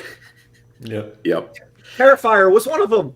We looked it back up and we're like, holy shit, he talked about the first Terrifier at one point. long before that became like a mainstream like franchise. Jeez. Murph, did he come to your birthday party or that sleepover the one year where we watched Scream? I was trying to remember that, and I couldn't remember if he was there for that one. Yeah, that was much. That was a little much for me. That was it. Yeah, I don't like scary movies I'm at sorry. all.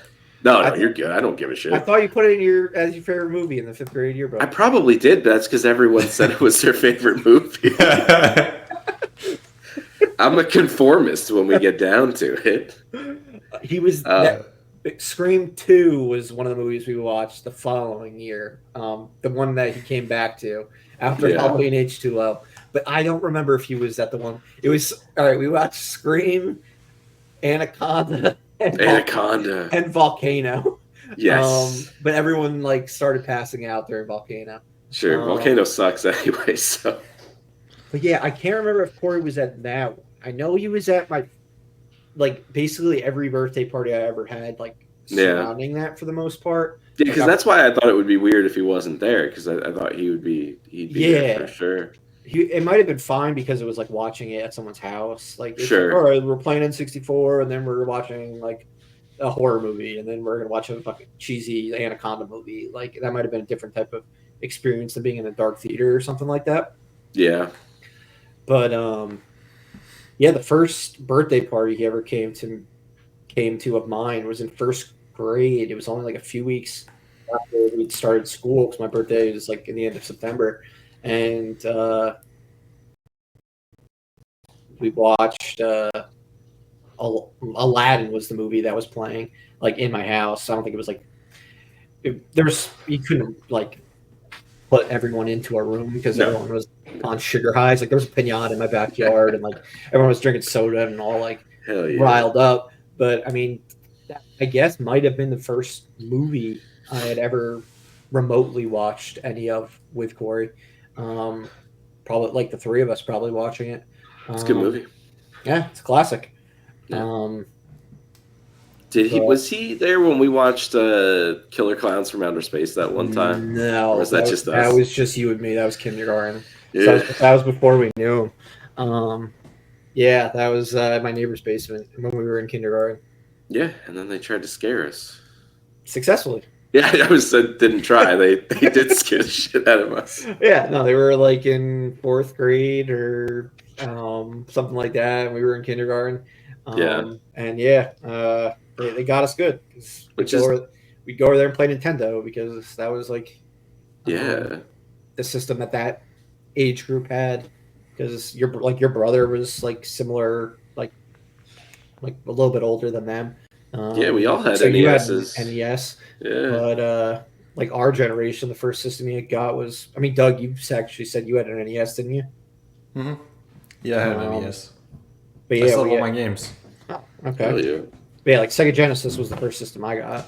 Yeah, I had Genesis, had a Sega CD. I feel like if you didn't have older siblings like around our age, for the most part, it was you got Sega Genesis or Super NES as like your first system, or you were like you got NES while it was at the end of its like life cycle, which clearly Doug did.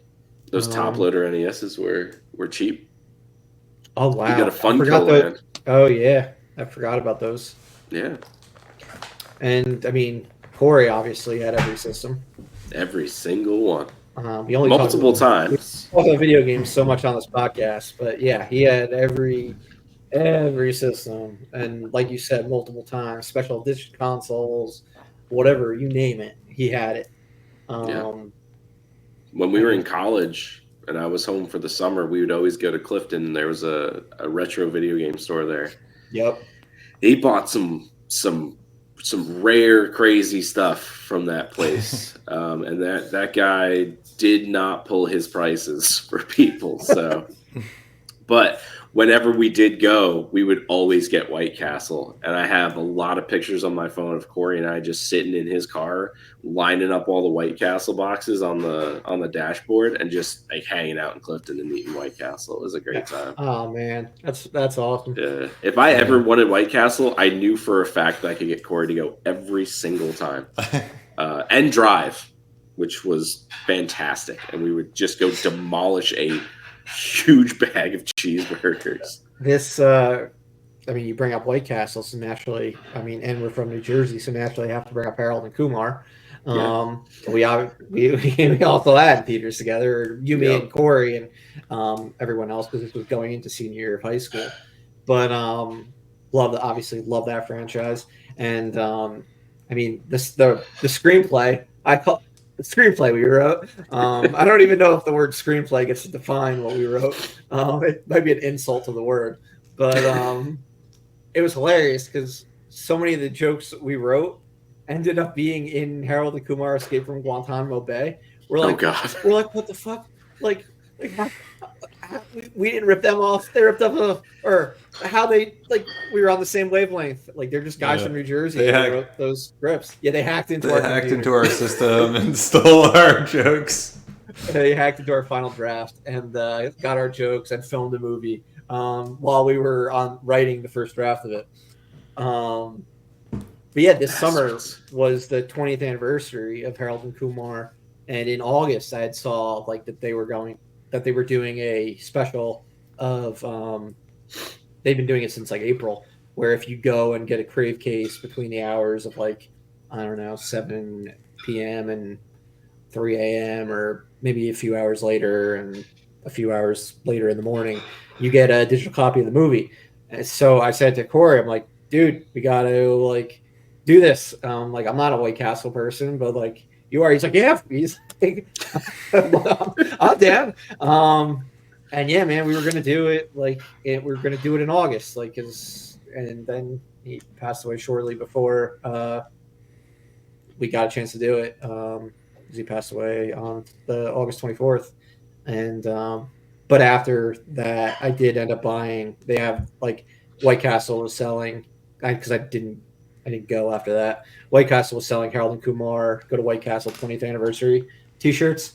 So I did order one just as a thing because it's them on the cheetah, which I do remember being one of the scenes that had us all losing our shit in the movie theaters when we saw it. It was hilarious, especially Sam.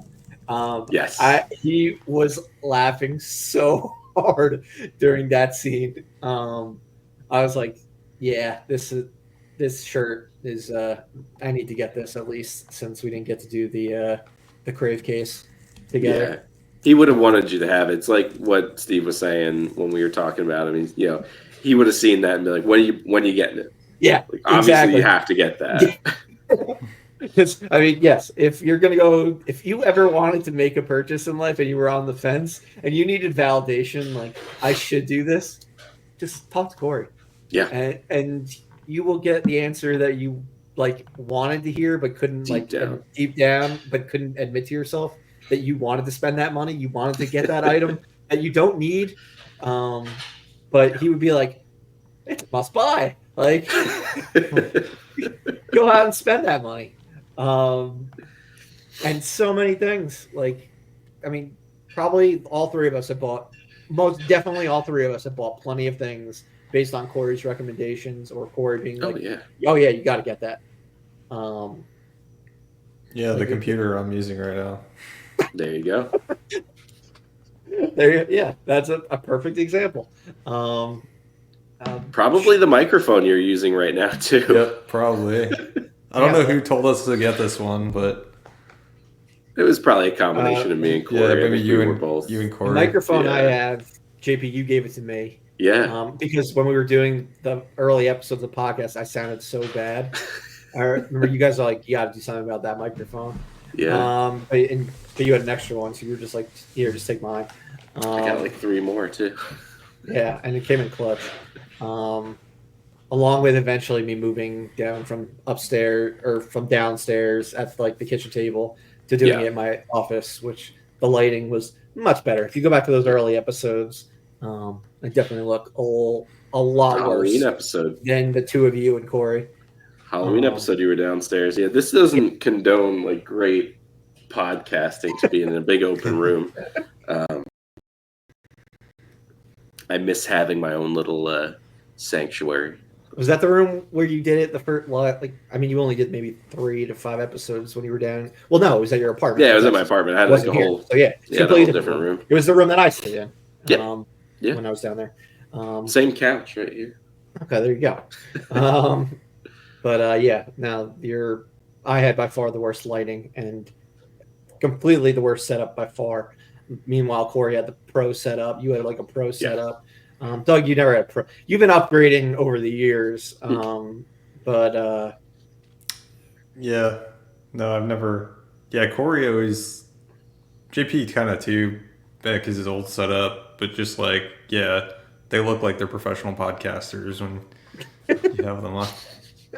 If it was just Corey and JP doing the podcast, it would look like a professional podcast. Yeah, it wouldn't sound like one, but it would look like one. Yeah, for us, you could tell like we're not as like equipped. There's 2 amateurs who have no idea what they're doing as far as technology or anything like that. Yeah, I mean, because you even had like Corey always had like the big headphones on too. Yeah, makes them look like more legit too. I've got an ear. Yeah. I get the bigger, it just doesn't really. And even whether he was in the basement or whether he was in like his office, like he had like the cool back, especially when he went into the office, he like had the cool background, like all his guitars in the background, and various like posters and stuff like that of all like the cool events he's been to. He had a lot of stuff to show off. That's for sure. Dude, Corey's like nerd culture, like max. Like he was on a special level. Hot toys. Oh, the hot toy era. Hot toy era, Corey. So many eras. Corey's got more eras than Taylor Swift. Like he can have his own tour, just like going through all like the various like interests that he's had over time. Yeah. He's like when he gets in on an interest, he's in. Gets in on an interest. But the only one that he ever like that he always stuck with was like loving movies and video games and music. I would say those were like his those were his big 3. He only started playing music himself in the 2020s. Well, you got Corey mixes. Happened. But Corey favorites. The Corey favorites, yeah, because he was like a Napster Day 1 guy. He had like 50 or 60 volumes of Corey's favorites. It's like, how you be downloading all this music? Like, it takes 2 hours to download a song. Yeah. Is nobody in your house allowed to use the phone? We live in dial-up world. He would wake up he'd be up at 1 or 2 in the morning doing it while his mom was asleep. And I just totally did the Corey, like, yeah. Mm-hmm. Yeah, if you go through all the old podcasts, you see like the 3 telltales. You see the nod, the pause when he said something that he knows wasn't necessarily true. And there's one more that I'm probably forgetting. And the no. You got the smile and the nod, but you got the vehement no. The extra smirk, like extra hard smirk.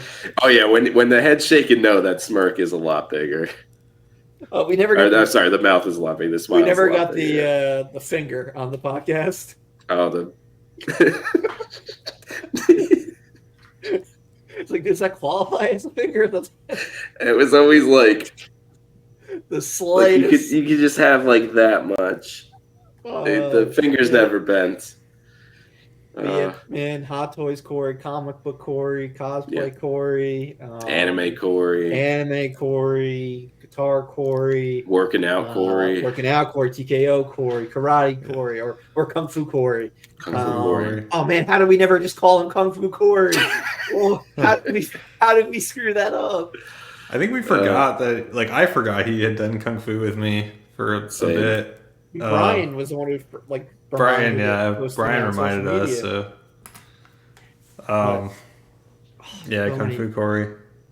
So many phases. He's like a Barbie. He's got all the different phases. Yeah, but movies, video games, and music. Just always down for that. Music, whether it was just listening to music, finding new artists, going to concerts, and then eventually playing guitar. Video games, like we said, buying every single console under the sun multiple times. Didn't matter. And that was, I mean, if you wanted someone to encourage you to get like a new system or something like that, maybe you go to Corey. He was also incredibly fun to watch when it came to selling his consoles and like kind of be like, if like kind of doing a Price is Right game. Like, Yeah. how much like Corey be like, so how much do you think I'll get for this? Like, I want to buy a Sega Dreamcast pre-ordered at Funko Land. Like, what am I going to have to sell my collection in order to get the $200 or whatever that I need? Or like, all right, let's try to do the math, do some guesstimation. Be like, you're going to have to get rid of this this Game Boy Color, and all these Game Boy games, and this, that, and he'd be like, my guesses were pretty spot on, and he ended up getting he always got what he wanted. Always, like yeah. he always figured out a way. If he had to sell something cool and part with it, he'd get it back. It was kind of like, I mean, he wasn't using like a loan shark or anything to get the things he wanted. But thank goodness. But he was kind of like scary. He was kind of like living it like he had like, all right, I'm going to sell this, but I know I'm going to get it back in the future. Oh, it's always going to come back. Like, it wasn't like an attachment. Like, I don't need to get this exact, like, this model that I had previously, but I'm going to get it back. And, like, he had no, like, worries about that at all. I envy him because I still have so many worthless video games sitting around that I would have loved to have sold and just gotten something new with. He got so much bullshit because he would just sell. He did. Yeah. I mean, that's probably why he got a job at GameStop. There was cool stuff that he sold, though, because he had no attachment to anything. But yeah, I mean, there's so many. Like I was just saying, I still have all my Nintendo NES games. Like, what the hell am I doing with those? I would love. I probably could have got something. All my Sega Genesis games and stuff like that. I have all of my N64 games sitting right here. It's and cool. My N64. Like, yeah, you probably could have got cool stuff, and you don't really play. You don't like play with the. Like your NES, but it's cool that you have it and you have the option to do it, and you have everything. And you would definitely make more money for selling it now than you would have back then, because like selling stuff at EB Games was like they were robbing you. Oh yeah, but now but now they're like they feel pretty worthless. I just sold my Pokemon. I just have Pokemon Gold sitting here. I just got rid of my Red and Blue. Oh really? Not that long ago. And my Fat Boy Game Boy. My mom found that one at the house. Game Boy? Has seen better days. Yeah, the OG Game Boy. But yeah, I still have I have my Sega Genesis. I still have all my Genesis games. I've got everything. Oh yeah, I still got those.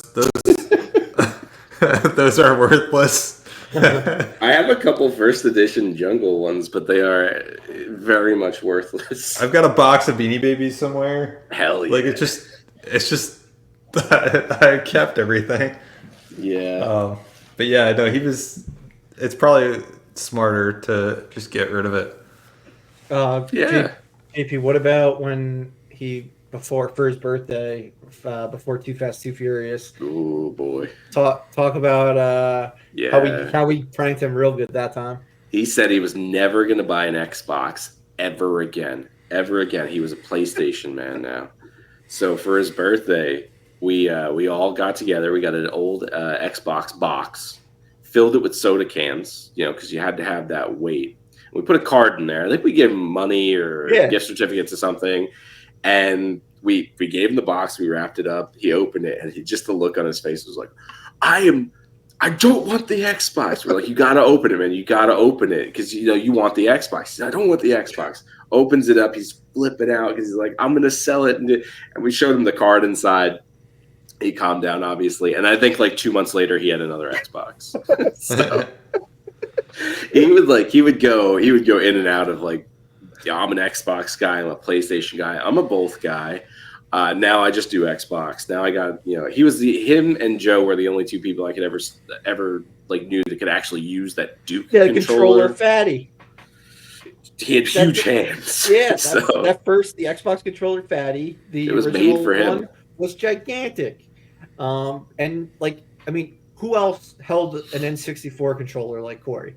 Ooh. Anyone in the world? Anyone in the world? I don't think so.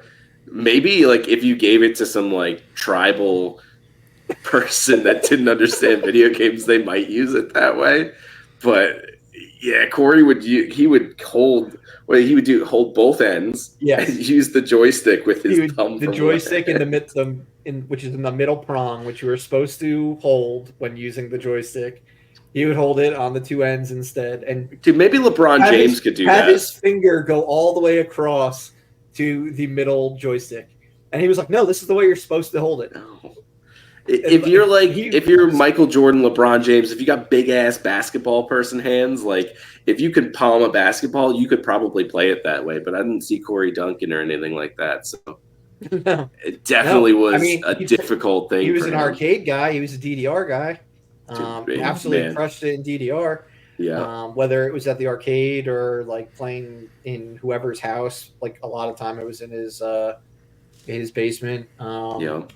At his mom's house back when they were in the townhouse, or his sister's room, whatever, that one little area that was sort of like, all right, this is the DDR section of the house. Yeah. If he had the money, if he had like if he was making the money now that he made now back in high school, he would have had a DDR machine. No doubt about it. Yeah, easily enough. Either that or Pump It Up. Either that or Pump It Up. Yep, either one. It would have happened at some point if you gave that man the tools to do that. I don't think he had enough video games to sell for that, but that would have been in the house. And he would always bring extra T-shirts when we'd go out to the arcade.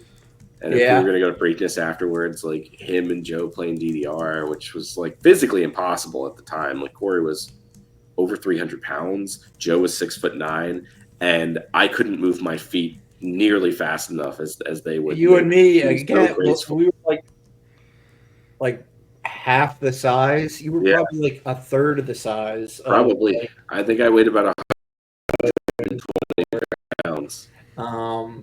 So half to a third, and like they were smoking us. So good. They would do everything on like the hardest difficulty. They would do the hardest songs. It was something to see, honestly. There were a few people that were better than them. That was, never forget that. A lot of good times at the arcade. Yeah, like for real. It was amazing to be like grow up with an arcade within walking distance, and we were just always there. Oh yeah, and we were mall rats before we knew that movie existed. Yeah, just loitering. Yeah, that was good times. And again, fitting also because Kevin Smith's a New Jersey guy, and we were New Jersey guys. But, he did do the smart thing and not join us trying to get Kevin Smith's autograph that one time. Yes. Even though he did flake on us. He did. He was supposed to be there. He made the right decision because that was like 13 hours of waiting in line in Red Bank. Yep. Yeah. Got a nice sunburn that day, I think. Yeah. I think we all got really, you can still find us on YouTube. You can. The dawn of YouTube, someone posting like the videos of the line and us being on there. Yep. To meet Kevin Smith. Yeah. And, we were gonna have Kevin Smith call him. Yeah, if we but we didn't get in. By the time we got in, they were like, "All right, we gotta rush it's like 11:30. Yeah, we gotta rush everyone in and out." We're like, "God damn it!" This would have been so good to get Corey right now because he said he was working at GameStop, but we knew he wasn't working at GameStop. No, we had more than enough time to figure that out because we were doing nothing. We were detectives and we were on the case. But he did eventually see Kevin Smith when Clerks 3 came out. So we waited all the way from Clerks, because that was the summer Clerks 2 came out that we saw Kevin Smith. Yep. When Clerks 3 came out, we went down to Red Bank and saw his he did one of those talks after showing the movie. That's great. Like road showing the movie. So that was really cool. That was a fun movie-going experience. Because, there's been so many, cool experiences, whether it was seeing double features, triple features, or going to film festivals. A lot of cool movie related events we went to over the years. We talked about Christian Bale and Christopher Nolan, but did he do the Golden Mile with us? He didn't. He always wanted to. He always regretted not doing it. We might have to do one for him. He was always trying to get to do it after the one time we did it for my birthday, and then we were like, we cannot do that again. Like, well, we did do it again though. We did because we did it in Brooklyn. That's true. It was a different but with less walking. Yeah, it was a different sort of Golden Mile. But yeah, and then like once I stopped drinking, I'm like, sorry, dude. Like, unfortunately, not going to be able to do it. But yeah, World's End. I tried so many times to get him to watch it. I mean, eventually did. But like it would be like we'd get back from the bar and be like we'd throw it on. Like it'd be a lot of times it would be like Andy, me, and Corey. Andy'd have passed out, and we'd still we'd watch World's End. We'd watch maybe 20 minutes of it, and then he'd pass out. So then we'd resume the following week, like where we were, and eventually he got to the entire movie. Sure. But yeah, he always wanted to do the Golden Mile. And similar with video game systems, he was always like with movies. It was like physical media versus digital, and it was like eventually he's like, all right, getting rid of all the physical media, and now like I'm digital only from now on. Like I'm not like buying any of these movies that I've already had again. And then 4K, he finally got into like all right, I'm into 4K movies now. Yeah. I'm buying physical media again. But his Plex server did have like 40,000 movies on it. Oh yeah, no, his Plex server was stacked. But they weren't in 4K, as Doug can attest. True. I mean, how do you live? Yeah, he was not a fan of me pointing out that I would not watch his movies on Plex because they weren't 4K. I was like, Corey, I'm not watching them, like, because I'd always be like, oh yeah, I spent like $15 renting this movie, and Corey would be like, it's on Plex, like, why don't you just watch it for free on Plex? And I was like, not watching that quality, Corey. And then I tried to get him to download a 4K, and he was like, absolutely not. Because I guess like the amount of data that the file size is probably colossal. Before John Wick 4 came out, I wanted to go back and watch the first three, and I had to watch it on his Plex. And the second movie didn't have subtitles. Like the scenes where the movie brings up subtitles. Oh god. Like in colors and stuff like that. So I'm like, wait a second. I'm like, there should definitely be subtitles here. And like it's going a while without talking. Like they're talking in a foreign language. And I was like, okay, I signed up for this. I should have known. He was not proofing his downloads. No, not at all. No, definitely not. But boy. Yeah, his movie downloading was like his music downloading back in the day, before streaming became a thing. Man, he was like the amount of viruses. Him and Kyle were like the downloading guys. Like if you wanted to get an album and have a burnt album, like you go to one of them. Kyle's like the Walter White of pirating music. The CDs were so pristinely written. Corey's handwriting was atrocious, but Kyle's handwriting was. You got the blue meth from Kyle, and you got the stuff that worked from Corey. You got Jesse's stuff. Yeah, you got Jesse's from when he started being Captain Cook. He put the chili pea in there. He definitely put the chili pea in there. That was his downloaded ones. I was showing Doug. I think I might have showed you guys. No, I don't think you weren't at my house when you came up, because you came up a little bit later. In August, but. I still have the Ocean Avenue album that Corey burned for me in high school, which is one of the first CDs I was like ever like really listened to in my car, and played a lot. The handwriting on that album is it's not the finest penmanship. No. But at his service, I went through his CD catalog, and I was just looking at the handwriting, like. It's distinctive. I mean, that's definitely like you could tell a mile away that that's Corey's handwriting. Oh, 100%. Always. Oh, so there was that, because I mean, a lot of people can't say that about themselves. You know, a lot of people can't say that they had distinctive handwriting. Corey did. Yes, he did. For better or for worse, but it was his handwriting, and that was I definitely have a lot of stuff kicking around, probably in boxes at my parents' house that have Corey's handwriting all over them, from like anime DVDs to whatever he would burn for me. Yeah, and yeah. I mean, you can count on him for burning a lot of cool shit, though. Oh yeah, And yeah, but yeah, that handwriting, that was funny. yeah. And then I guess the only other thing that's coming to mind, I mean, like we said, we could talk about like all movie experiences, like the fuck till we're blue in our face, but Halloween, the we all dressed up as Ghostbusters one year, and just all I'm just gonna say is Corey, when he went in on his costumes to be like authentic, like he went all in. Yep. He First of all, JP, your dad killed it. You and him with creating the proton packs. Yep. And then like just the jumpsuits, the fly suits. They did all fall apart by the end of the night. But I mean, Proton packs?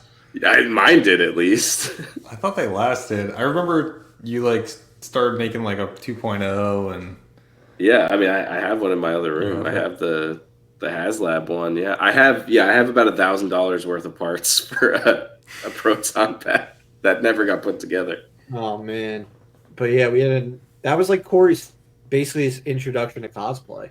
Like you guys had like a photo shoot because like I ended up leaving, and the three of you took a ton of photos. Yeah, and then Brian was like our little junior Ghostbuster. It was like he was Rick Moranis. Yeah, he had like the Halloween store. Yeah, he didn't have outfit. Yeah, it was like kind of like the Bobo one, whereas we like got like the flight jumpsuits and like ironed on the actual belts, patches. The actual. We looked like we walked off the set of like the movie. Yeah. Well, yeah, no, he looked like he came out of like the real Ghostbusters cartoon, with like the suit that he had. But yeah, that was like his intro to cosplay. Was that? Because only a few years later, he got like really into that. But he did. I remember I painted his Bane mask for him when he first got it. Oh, really? Yeah, he got an unpainted version. I was sitting in my dad's garage just with an airbrush doing it. I painted it the wrong color because I was looking on forums. I think it was before the movie even came out, to be perfectly honest, and everyone was so torn between whether it was an army green or if it was black. And no one could really tell, and I figured based on what I saw, I painted it army green. It was not. He ended up painting it over again somehow, like months after. But I remember doing that for him, but I got like all the metal bits looking real nice, and yeah, that was a fun time. Yeah, man, I think I still have that head that I put the mask on to paint it because it had a real distinct Bane was shape. Bane was this classic one. I mean, that was like the first like real one, and he wore that thing like a lot. I mean, it was when Tom Hardy was rocking it, and he was a big bald man. Yeah, so why not, right? He fit the bill. The only like difference was like Corey had like the tattoos, so like that was the only thing like you couldn't like cover up that made it like very different than that made it very distinctively different than Tom Hardy's look. And I mean, Tom Hardy was like jacked beyond all belief, but I'm pretty sure Tom Hardy has. Or he was still like a muscular guy. Yeah, I'm pretty sure Tom Hardy has tattoos all over his arms too. I think.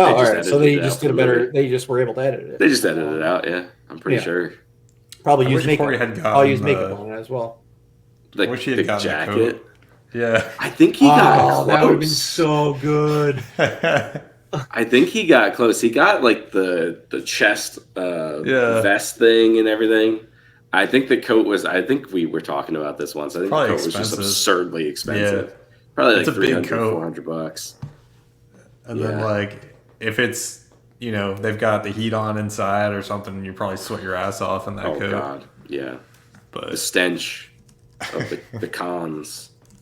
Oof. Yeah, it was.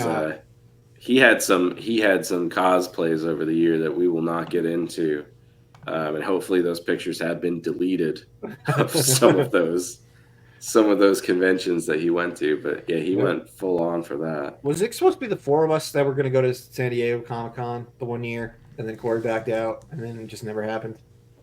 Probably. I don't know how concrete those plans were. They weren't like in stone or anything, but I remember it was going to be my college graduation present. So it was like 2010. And once he backed out, it was like the whole thing just sort of like ended. And that was the year that they brought out the Avengers, like all together. The first Avengers group. But we couldn't go without Corey. There's no possible way that would have. Yeah, it would have had to been the four of us. And yeah, once one was down, it was like, okay, plans are changed. Get something else for your graduation present instead. But yeah, I mean, he went to instead of seeing the Avengers in San Diego Comic-Con. I got a MacBook Pro that ended up lasting 2 years. All right. So it ended up working out. Yeah, not bad. Yeah, no, it was a very solid laptop for a very long time. Although it would have been cool to be able to say I've been to San Diego Comic-Con. Because I mean, Corey went to New York Comic-Con a bunch of times. I've never even done that. I think there's a little less luster than that. Oh, there's a lot less luster. San Diego is like the cream of the crop. There's some cool panels this year I saw at New York, but it's not. Yeah, James Gunn was there. They were doing a lot of DC stuff, it looked like. Yeah, they did Daredevil Born Again on the Marvel that's front. Right. What We Do in the Shadows was there. So there was some cool stuff. But it's nothing like the ones that like Feige does in San Diego. Yeah. But yeah. Anything else you guys want to bring up or? No, just miss you, bud. It's been almost 2 months now. Yeah. It'll be 2 months, a couple days, which is absolutely crazy. Yeah. I think. So yeah, no. Yeah, we all miss you. Wish you were here. Yeah. And not having to do this episode, because as much as we've laughed and stuff like that, which has been nice, it definitely hurts. So yeah. Yeah. I wish there was better circumstances for me to hop on. You know. Yes. Absolutely. It definitely shouldn't have been this. Should have been something else, something goofy and stupid. It would have been nice to have the four of us again, but yeah, I mean, obviously. At least we still have about 60 episodes, I think, with the four of us that we can go back to. Like the Halloween one. We did a lot more when you were on the podcast, when it was the four of us, than when it was just me, Doug, and Corey.